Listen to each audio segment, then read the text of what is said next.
अगला अपना next topic हम करेंगे स्टैंडर्ड कॉस्टिंग। अब ये स्टैंडर्ड कॉस्टिंग जो होता है, स्टैंडर्ड कॉस्टिंग का मतलब क्या है? स्टैंडर्ड कॉस्टिंग का मतलब है हम क्या करते हैं, कुछ स्टैंडर्ड सेट कर देते हैं अपने कॉस्ट से रिलेटेड, है ना। जो भी हमारा मटेरियल से रिलेटेड कॉस्ट है, लेबर से रिलेटेड कॉस्ट है, और आपका ओवरहेड्स हैं, वो सारे जो हमारे कॉस्ट है उनसे रिलेटेड हम एक बेसिक स्टैंडर्ड सेट कर लेते हैं। और ये जो स्टैंडर्ड हम सेट करते हैं ये लॉन्ग टर्म बेसिस के लिए, लॉन्ग टर्म के लिए हम सेट कर लेते हैं। और फिर जो एक्चुअल हमारी प्रोडक्शन होती है उसको हम इसके साथ मैच करते हैं।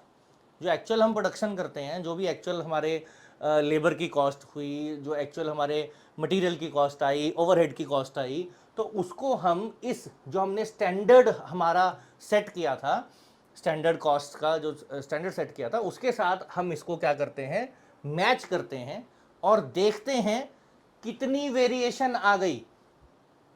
और फिर वो वेरिएशन देख करके फिर हम कोशिश करते हैं चीज़ों को रेक्टिफाई करने की, कॉस्ट में एफिशिएंसी लाने की। और हमारा मेन एम तो यही होता है ना, कॉस्ट जो है वो हम जितनी मतलब जो हम पैसा खर्च रहे हैं, कॉस्टिंग कर रहे हैं, उससे जितनी ज़्यादा एफिशिएंसी हम अटेन करें वही बेटर होता है। या कॉस्ट को हम जितना कंट्रोल कर सकें। कंट्रोल करने का ये भी मतलब नहीं होता कि स्टैंडर्ड गिरा दें, ऐसा भी नहीं होना चाहिए।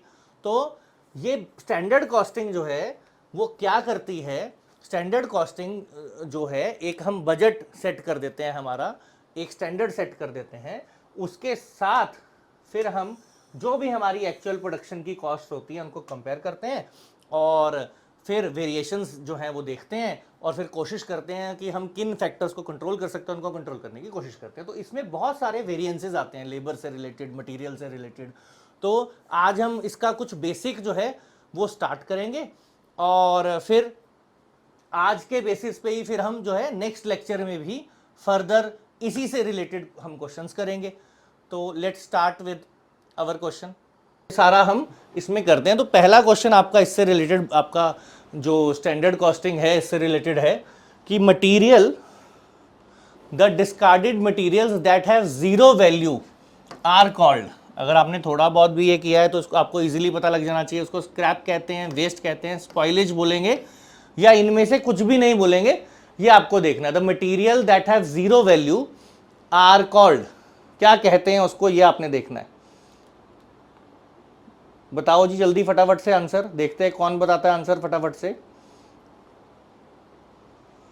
अब देखो इसमें क्या है, इसमें हम क्या कहेंगे इसको, अब जो टर्म हम यूज करते हैं वो क्या यूज करेंगे, ये बी, वेस्ट इसमें यूज करेंगे टर्म।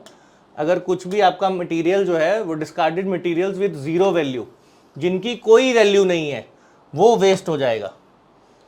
ठीक है जी, उसको हम वेस्ट बोलेंगे। स्क्रैप की कुछ वैल्यू हो सकती है, स्पॉइलेज की भी कुछ वैल्यू हो सकती है। वेस्ट मतलब जिसकी कोई भी वैल्यू नहीं है। ठीक है, तो उससे उसको बेच करके कुछ भी नहीं मिलने वाला। स्क्रैप में भी बेच के कुछ 1-2 रुपए, कुछ कंपैरेटिवली कुछ ना कुछ मिल जाता है, थोड़ा बहुत ही सही बट मिल जाता है।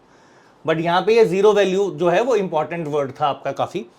अब company maintains a dash to avoid stopping production due to the storage of material, minimum stock level, reorder level, maximum stock level, या इनमें से कुछ भी मेंटेन कंपनी नहीं करती है। तो आपको ये ध्यान रखना है, कंपनी क्या मेंटेन करेगी,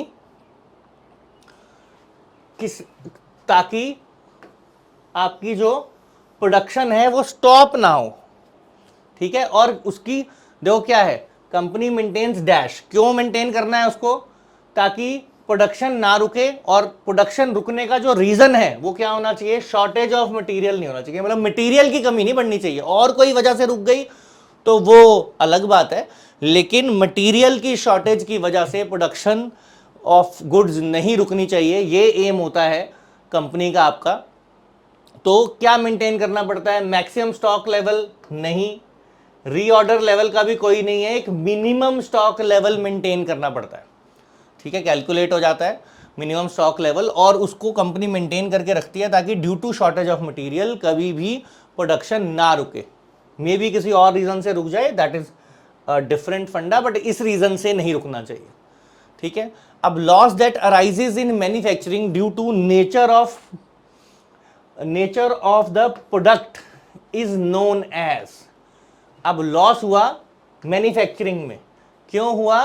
जो आप प्रोडक्ट बना रहे हो, जो यूज कर रहे हो, उसके नेचर की वजह से अगर जो आपको लॉस होता है प्रोडक्शन में, आपका लॉस अराइजेज इन मैन्युफैक्चरिंग। जब आप मैन्युफैक्चरिंग कर रहे हैं, प्रोडक्शन कर रहे हैं किसी भी गुड की, तो उसमें जो लॉस हो रहा है वो क्या है आपका लॉस? अगर लॉस जो है वो किस वजह से हो रहा है? नेचर ऑफ प्रोडक्ट की वजह से, तो वो एबनॉर्मल लॉस होगा, नेट लॉस काउंट होगा, या नॉर्मल लॉस काउंट होगा, या इन तीनों में से कुछ भी नहीं होगा। ये आपको बताना है क्वेश्चन में।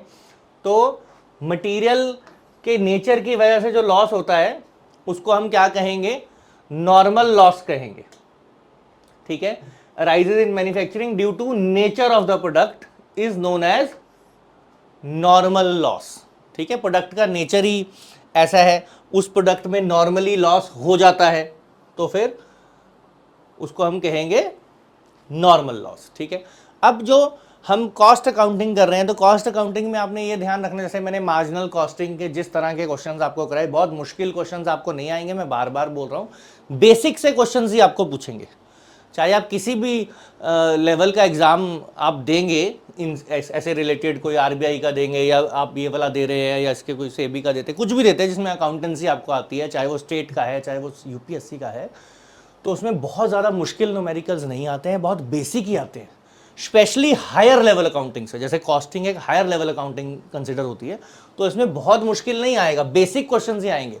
तो अपना फोकस इसी तरह के क्वेश्चंस पे रखोगे तो ठीक रहेगा। हाँ, अगर आप कॉमर्स बैकग्राउंड से हैं, तो कॉमर्स बैकग्राउंड से हैं तो मे बी आप एक लेवल अप कर सकते हैं, लेकिन अगर आप कॉमर्स बैकग्राउंड से नहीं हैं तो बेसिक अकाउंटिंग पे पूरा जोर देना है। बेसिक अकाउंटिंग मतलब जो हमने शुरू में की थी, है ना, शुरू में जो हम फाइनेंशियल अभी भी कर रहे हैं, फाइनेंशियल स्टेटमेंट चल रहा है हमारा दूसरी क्लास में, तो उस पर ज़्यादा फोकस रखना है आपने, और इनमें बेसिक रखना है, बेसिक चीज़ें करनी है, ज़्यादा इन डेप्थ में नहीं जाना है इनमें।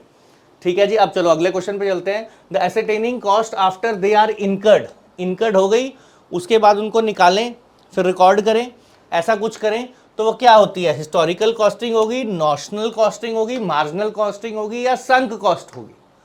क्या होगी इसमें से? कि कॉस्ट एसेटेन करनी है जब वो आफ्टर दे हैव इनकर्ड, तो उसको हम क्या बोलेंगे? इनमें से historical costing, notional costing, marginal costing, इनमें से किस तरह की कॉस्टिंग को हम बोलेंगे? मतलब when the cost have incurred, उसके बाद उसको एसेटेन करें तो किस तरह की कॉस्टिंग कंसिडर की जाती है, वो आपको ये बताना है। तो इसका आंसर आपका है हिस्टोरिकल कॉस्टिंग। हिस्टोरिकल कॉस्टिंग में कॉस्ट हो जाती है, उसके बाद उसको एसेटेन किया जाता है, कैलकुलेट किया जाता है। ठीक है जी, नेक्स्ट आपका question, the sub variance of a material usage variance. सब वेरिएंस निकालना है एक मटेरियल यूसेज वेरिएंस का। ये तो आपको पता ही है कि स्टैंडर्ड कॉस्टिंग में अलग अलग तरह के वेरिएंसेस हम निकालते हैं, जिसमें से ये मटेरियल वेरिएंस भी एक है, ठीक है, और फिर लेबर से रिलेटेड भी वेरिएंस होते हैं, ओवरहेड से रिलेटेड भी वेरिएंस होते हैं। उन सभी में का बेसिक फंडा तो वही रहता है, एक्चुअल को बेसिक से, एक्चुअल को स्टैंडर्ड से कंपेयर करो, है ना, यही फंडा रहता है। तो कहते हैं उसमें से आपको कौन सा वेरिएंस पूछा हुआ है? मटेरियल यूसेज वेरिएंस में से भी कौन सा पूछा है? मटेरियल मिक्स वेरिएंस पूछा है। उसको कैसे कैलकुलेट करते हैं उसका फॉर्मूला पूछा है। पहला कहता है टोटल स्टैंडर्ड कॉस्ट में से टोटल एक्चुअल कॉस्ट माइनस कर दो, standard cost of revised standard mix और standard cost of actual mix, ये यूज कर लो, या standard unit price minus standard unit price into actual quantity कर लो, इसको यूज कर लो, या standard quantity minus actual output into unit standard price. अब इनमें से कौन सा फॉर्मूला जो है वो आपका यहाँ पे एप्रोप्रिएट रहेगा? किसके लिए? किसके लिए? आपका मटेरियल मिक्स वेरिएंस के लिए। तो आपको ये देखना है, देखो जरा ध्यान से और बताओ कौन सा फॉर्मूला जो है वो ज़्यादा एप्रोप्रिएट आपके लिए रहेगा जब आपको क्या करना है? मटेरियल मिक्स वेरिएंस निकालना है। तो देखो, देखते हैं कौन आंसर करता है, करो जरा ट्राई इसको फटाफट से। फिर मटेरियल मिक्स वेरिएंस, ठीक है, अब आपको क्या देखना है, किससे मल्टीप्लाई करोगे इसको, तो आपको ध्यान रखना है इसमें जो टर्म यूज होती है इसके अंदर वो रिवाइज्ड स्टैंडर्ड यूज होता है। क्या यूज होती है term? Revised standard quantity use होगी, ठीक है। तो अब उसके अकॉर्डिंग देखो कौन सा मैच हो रहा है, ये तो बिल्कुल नहीं हो रहा है। फिर यहां पे स्टैंडर्ड क्वांटिटी है और एक्चुअल क्वांटिटी है, इसको स्टैंडर्ड प्राइस से मल्टीप्लाई किया है, तो बाकी सब कुछ तो आप कह सकते हैं ठीक है, लेकिन इसमें फिर स्टैंडर्ड क्वांटिटी यूज की है, स्टैंडर्ड रिवाइज्ड क्वांटिटी नहीं यूज की। रिवाइज्ड स्टैंडर्ड क्वांटिटी होनी चाहिए इसमें जब मटेरियल मिक्स हम बनाते हैं, ठीक है। तो अब इसमें देखें तो यहां प्राइस है और यहां पे भी एक्चुअल क्वांटिटी यूज की है, तो ये भी नहीं होगा। अब कौन सा बचा आपका? ये वाला standard cost of revised standard mix, ये जरूरी है। Standard cost of revise standard mix और standard cost of actual mix. तो एक्चुअल में क्या बनना था ये फॉर्मूला, अगर इसको आप इस फॉर्म में लिखना चाहें जैसे ये लिखे हुए हैं, तो क्या करोगे, आपको होना था revised standard quantity minus actual quantity, ठीक है। Revised standard quantity minus actual standard quantity into standard आपका प्राइस, ठीक है। तो यूनिट का जो आपका स्टैंडर्ड प्राइस है उसको किससे मल्टीप्लाई करोगे आप? रिवाइज्ड स्टैंडर्ड क्वांटिटी से। तो ये पहली टर्म आ जाएगी, देखो standard cost of revised mix, sorry standard cost of revise standard mix आ जाएगी, ठीक है। और जब आप दूसरे से मल्टीप्लाई करोगे इसको स्टैंडर्ड कॉस्ट को, तो आ जाएगा standard cost of actual mix. तो प्राइस स्टैंडर्ड होना चाहिए, क्वांटिटी जो लेनी है वो रिवाइज होनी चाहिए। तो या ऐसे लिख लो या ऐसे लिख लो, दोनों सही है।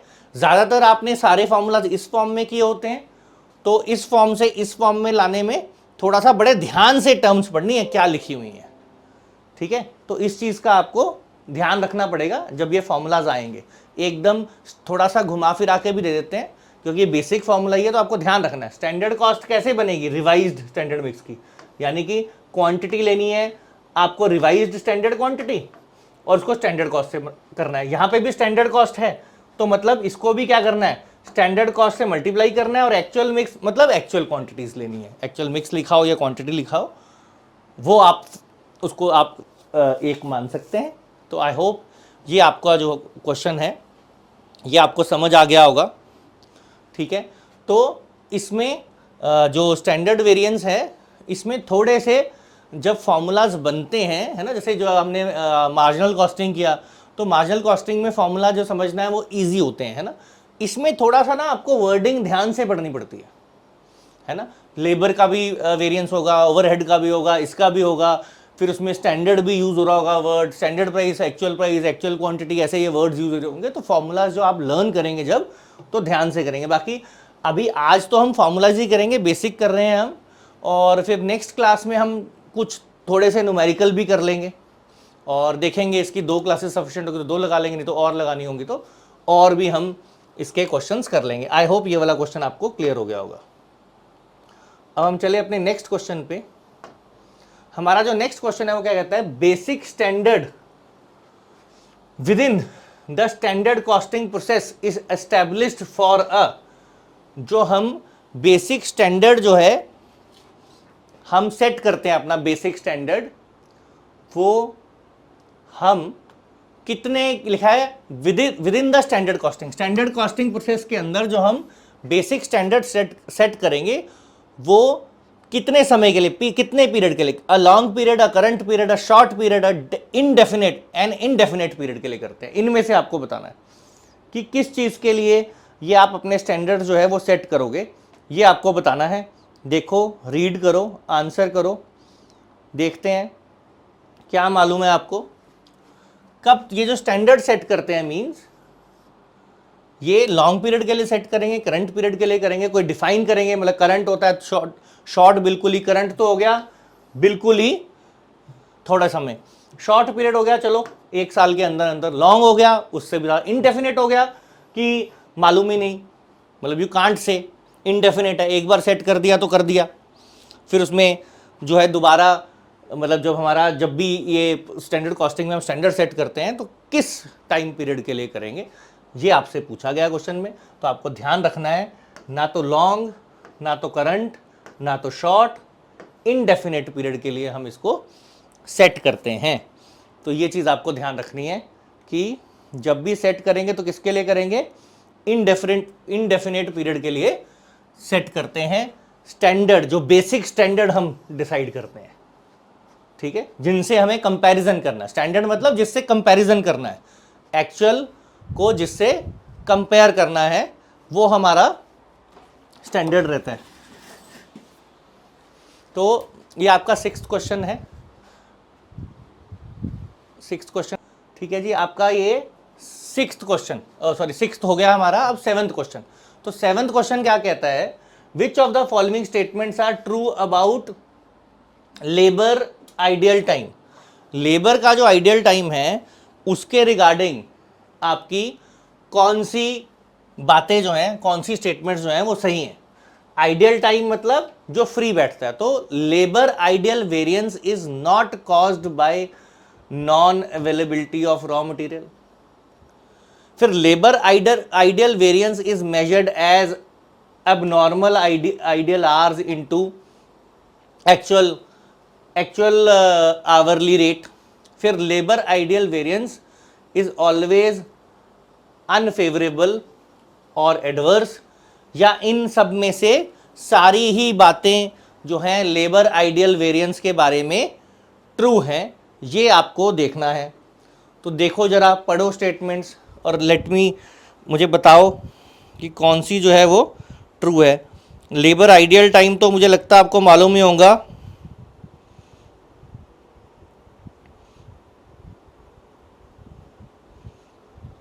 हाँ जी, आइडियल टाइम है ना जब लेबर फ्री बैठता है। तो अब पहली लाइन देखो, कहता है लेबर फ्री बैठ रहा है, तो कहता है labour ideal is not caused by non availability of raw material. Non availability of raw material तो कारण हो सकता है ना, लेबर फ्री है, रॉ मटेरियल है नहीं तो लेबर करेगा क्या।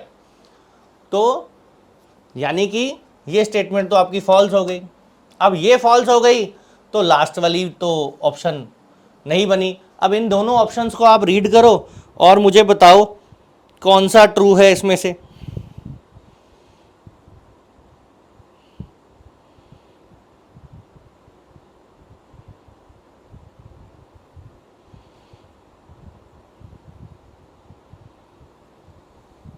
ठीक है जी, बताओ क्या होगा फिर। Ideal time is always unfavourable और variance is always unfavourable adverse, और ये इसको कैलकुलेट करने के लिए ये भी नहीं यूज होता, ठीक है। आइडियल टाइम जो है ये फॉर्मूला भी यूज नहीं होता, ये भी गलत। तो एक बच गया आपका, जो कहता है कि ये क्या होता है, लेबर आइडियल टाइम का जो वेरिएंस है वो क्या होगा, हमेशा आपका अनफेवरेबल होगा या एडवर्स होगा।